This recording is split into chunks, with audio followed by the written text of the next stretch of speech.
sampai ada menteri yang mengatakan haram hukumnya kalau mengikuti sistem pemerintahan Nabi Muhammad, itu kan ajalul jahiliyah. Itu sak goblok wong goblok. Kapan Kanjeng Nabi duwe sistem pemerintahan itu kapan? Kon macamu iku apa? Rinyo tak tatapno cagak ndasmu kene. Jakarta gak jelas, mulane ibu kota Indonesia nek kate pindah ya rene rek nang Jombang rek. Nang Jombang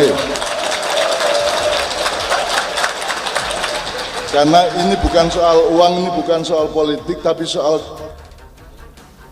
infrastruktur jiwa, ilmu, dan rohaninya manusianya untuk jadi ibu kota. Untuk apa ibu kota itu ibu kota keuangan?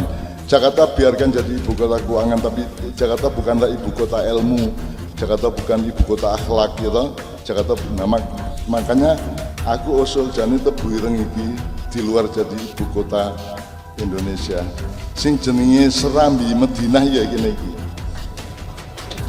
Saiki Islame Mekah kabeh. Mekah kabeh saiki. Angger mulai teko Mekah, Madinah wis apa jenenge? Pokoke kereng ana wong sembayang jadi salahno, salawan mari sembayang jadi salah-salahno. Ndudinge kudu jelas rene tarin-tarine. Cek angel wong saiki. Karena Islamnya Islam Mekah. Nah, Mbah Hasyim sampai Gus Dur sampai Gus Solah itu Islamnya Islam Madinah. Islam Madinah itu bukan Islam kekuasaan, tapi Islam silaturahmi dan khilafah. Khilafah itu artinya kita punya ilmu dan kreativitas untuk mengelola segala sesuatu. Khilafah itu artinya khalfun itu ndek mburimu. Jadi Gusti Allah mlaku rono kene melok, Kanjeng Nabi rono kene melok rono untuk mengurusi kehidupan ini. Jadi di Madinah itu Rasulullah tidak pernah jadi khalifah, tidak pernah menjadi presiden, tidak pernah jadi raja. Juga bahkan beliau tidak memimpin. Yang menjadi pemimpin waktu itu adalah kewibawaan dan kejujurannya Rasulullah. Tapi beliau tidak mengkoordinir. Jadi rakyat warga Madinah dibiarkan untuk berunding sendiri untuk masalah-masalah yang mereka hadapi, sehingga muncul sampai 47 piagam pasal piagam Madinah itu. Dan Rasulullah di sana tidak nyuruh-nyuruh orang Islam masuk Islam, tidak nyuruh orang untuk masuk Islam. Rasulullah di sana umat Islam hanya 15%. Jadi yang dilakukan Rasulullah begitu ke sana adalah mencari sumber air, terus mempetakan mana tanah untuk pertanian dan mana tanah untuk. Kemudian dia mempelajari segala sesuatu yang menyangkut Desa Mawacoro dan Negara Mawatoto di Madinah, dan tidak pernah menjadi khalifah, tidak menjadi. Jadi kalau kita sampai ada menteri yang mengatakan haram hukumnya kalau mengikuti sistem pemerintahan Nabi Muhammad, itu kan ajalul jahiliyah.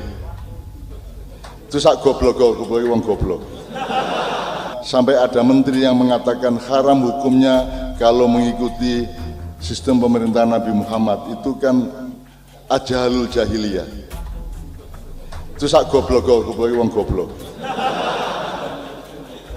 Kapan Kanjeng Nabi duwe sistem pemerintahan itu kapan? Kon macamu iku apa?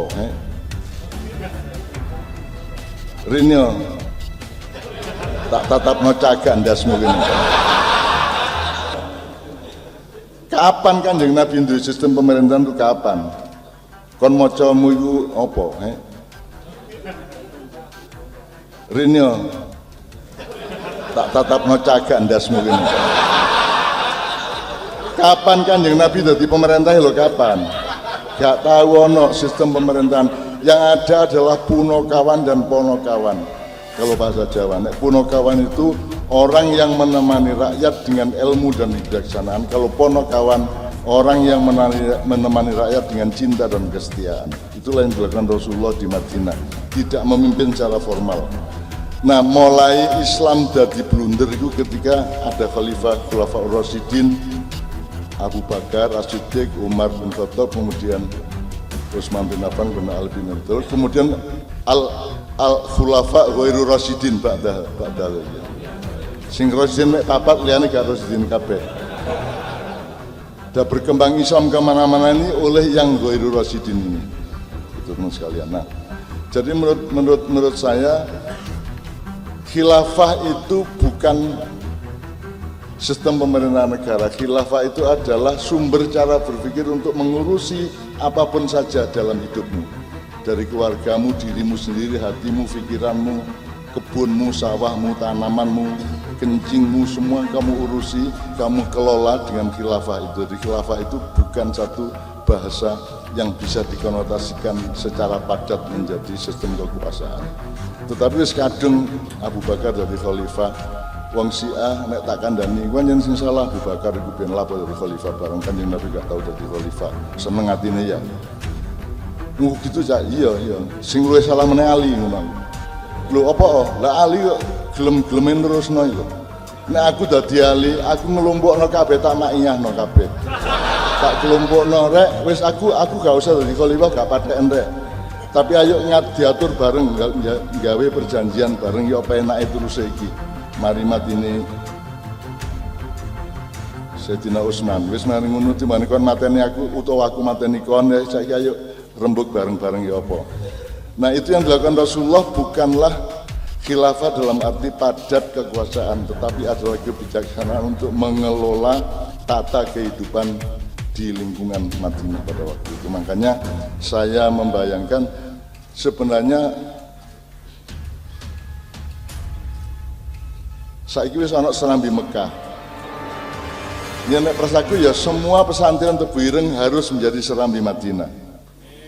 Jadi urusannya kami apa jenenge tauhid dan akhlak, urusannya itu adalah silaturahmi, urusan pluralisme, urusan bertani, urusan berdagang dengan baik. Itu madaniyah namanya.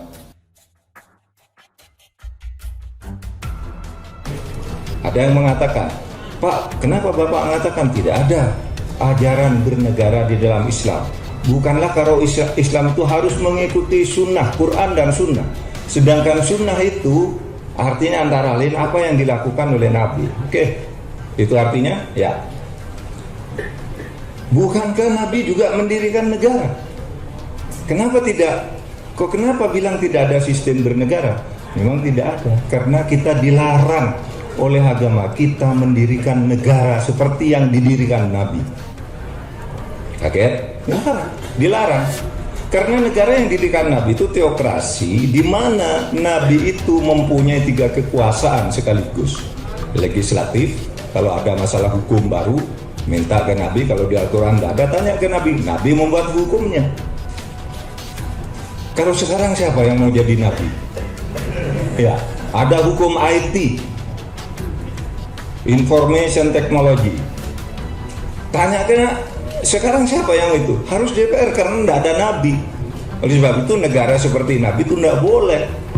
Lembaga legislatifnya itu di dalam negara Nabi adalah Nabi sendiri.